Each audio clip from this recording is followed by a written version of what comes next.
দর্শক, ওয়াকারকে দিয়া ইন্ডিয়া কি অ্যাচিভ করে? প্রথম, হাসিনার বিচার যেন বন্ধ করতে পারে। 2 নাম্বার, আওয়ামী লীগকে যেন নির্বাচন করতে দেওয়া হয়, সেজন্য ওয়াকার ইনক্লুসিভ নির্বাচনের কথা কয়। 3 নাম্বার, আওয়ামী লীগ যেন পুনর্বাসিত হয়। এই জন্য ওয়াকার যত নড়াচড়া করবে ততই রাজপথে আওয়ামী লীগের মিছিল বেরোবে, বড় হইতে থাকবে এই মিছিল। ওর বাসায় যে আগুন দিবে।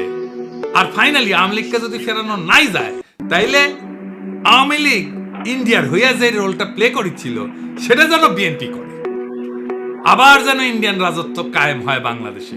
তো ওয়াকার করে দিয়া কি আবার রাজত্ব কায়েম করতে পারবে ইন্ডিয়া? স্বপ্নে পারতে পারে, স্বপ্নে তো কত কিছু খাওয়া যায়।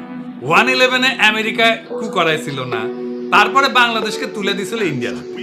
ইন্ডিয়ার নিজের একার কিন্তু হ্যাডম হয় নাই বাংলাদেশের উপরে দখলদারি কায়েম করে।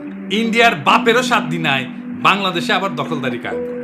বরং ওয়াকার, বিএনপি আর ইন্ডিয়ার এই অশুভ মৈত্রী পরাজিত হবে। এটাই ইতিহাসের নিয়তি। বাংলাদেশে এক গুরুত্বপূর্ণ সন্ধিক্ষণে দাঁড়িয়েছে। জুলাই বিপ্লবের পর প্রফেসর ইউনূস যে সরকার পরিচালনার দায়িত্ব দেওয়া হয়েছে, তা শুধু নির্বাচন আয়োজনের জন্য না, বরং দীর্ঘদিনের দুর্নীতিগ্রস্ত রাজনৈতিক এবং প্রশাসনিক কাঠামো সংস্কারের জন্য। টাইম ম্যাগাজিন তাদের দুনিয়ার সবচাইতে প্রভাবশালী ব্যক্তিত্ব বলে স্বীকৃতি দিছে। এই মানুষটার লিডারশিপে আমরা সমস্ত ষড়যন্ত্রের জাল ছিন্ন করে আগায় যাব।